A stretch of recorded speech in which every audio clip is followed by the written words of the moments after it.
नमस्कार मंडळी. चला, आज आपण पाठ शिकवताना आलेल्या अनुभवांवर आणि निरीक्षणांवर एकत्रितपणे विचार करूया.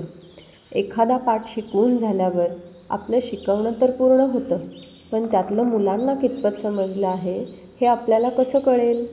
मुलांना पाठातून मिळालेली माहिती किंवा संकल्पना ते रोजच्या आयुष्यातील कृतींमध्ये पुढे कशा वापरतील? क्षमता आधारित नियोजन आपल्याला शिकवण्याची स्पष्ट दिशा देते. यामध्ये मुले हळूहळू प्रत्येक स्तरामध्ये काय शिकतील, समजतील आणि पुढे काय करू शकतील आणि त्या प्रवासात प्रत्येक पाठाचे काय योगदान आहे, हे क्षमता आधारित नियोजन आपल्याला दाखवते. अध्ययन क्षमतांचा आधार घेऊन नियोजन करण्यासाठी सर्वप्रथम आपल्याला अध्ययन क्षमता म्हणजे काय हे समजून घेणे आवश्यक आहे. अध्ययन क्षमता म्हणजे स्पष्टपणे दिसून येणारे विशिष्ट शैक्षणिक टप्पे ज्याचे योग्य रीतीने मूल्यमापन करता येते आणि संबंधित स्तराच्या शेवटी विद्यार्थ्यांनी साध्य केलेली असणे अपेक्षित असते.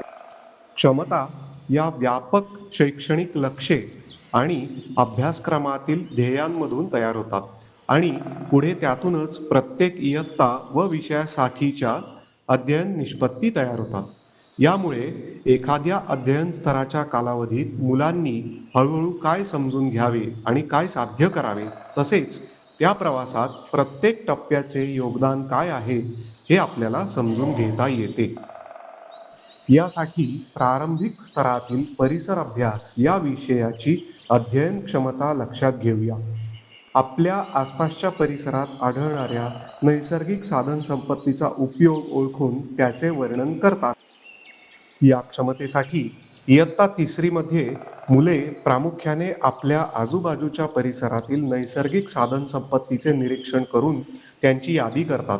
विशेषतः पाण्याचे विविध स्रोत आणि लोक त्यांचा कसा वापर करतात हे पाहतात. इयत्ता चौथीमध्ये आपल्या घरापर्यंत पाण्याचा पुरवठा करण्यासाठी वापरण्यात येणाऱ्या सुविधा आणि प्रक्रिया स्पष्ट करतात. अस्वच्छ पाण्यामुळे रोग कसे पसरतात हे समजून घेतात आणि तसेच माती परीक्षण करतात. इयत्ता पाचवीमध्ये साधन संपत्ती, स्थानिक जीवनशैली, हवामान आणि साधनांची उपलब्धता याचा सविस्तर अभ्यास करतात.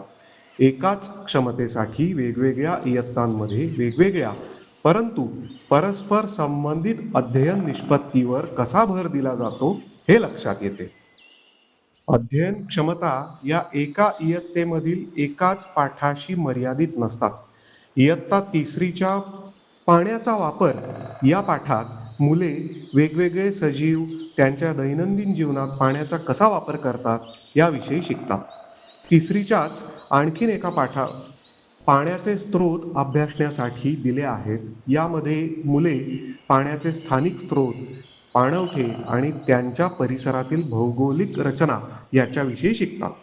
दोन्ही धडे एकाच क्षमतेवर लक्ष केंद्रित करतात, पण त्या क्षमतेच्या निरनिराळ्या बाजू स्पष्ट करतात. क्षमतेवर आधारित नियोजन करताना मुलांच्या अपेक्षित व्यापक क्षमतेच्या उभारणीत प्रत्येक धडा कसा हातभार लावतो हे स्पष्ट होते.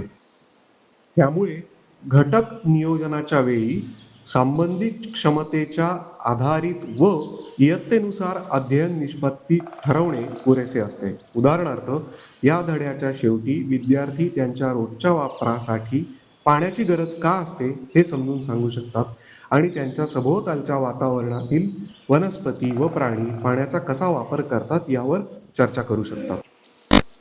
आता या संकल्पना मुलांना कितपत समजल्या आहेत हे दाखवता यावे यासाठी साध्या उपक्रमांचे नियोजन करणे अधिक सोपे बनते. अशा प्रकारे केलेले नियोजन आपल्याला शिकण्यातील प्रगती दाखवते. वेगवेगळ्या पाठातून आणि इयत्तेच्या पातळ्यातून शिकण्याचा प्रवास कसा पुढे सरकतो हे दिसून येते.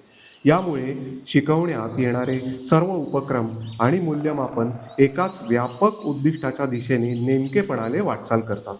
तसेच प्रत्येक अध्ययन स्तराच्या शेवटी केवळ अभ्यासक्रम पूर्ण न करता मुलाला नेमके काय करता आले पाहिजे यावर लक्ष दिले जाते. प्रत्येक धड्यासाठी काही मिनिटांचे क्षमता आधारित नियोजन केल्यास शिकवताना स्पष्ट दिशा मिळते आणि मुलांना शिक्षण अधिक अर्थपूर्ण ठरते.